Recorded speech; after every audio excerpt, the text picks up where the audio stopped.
Since the Fall of Man. This game came out back in 2006 and was developed by Insomniac Games and released to the PS3. It takes place in an alternate 1950s timeline where a bunch of monsters called the Chimera have entered Europe, and they are killing everyone they can find, so it is up to a man named Sergeant Nathan Hale to team up with the British forces and save Europe.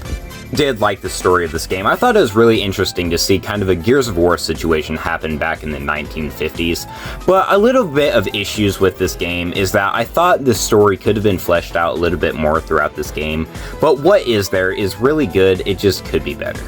I feel like the gameplay is where this game really did crash and burn. So when it comes to the guns, aesthetics, and the way they work, it's honestly pretty fun to look at, but the issues arise when it comes to using those weapons. A lot of the Chimera feel like bullet sponges, and they will just laser you from across the map, and when you try to get behind stuff for cover, they'll just shoot you through the walls, and that's something that you can't do to them, which just really does suck.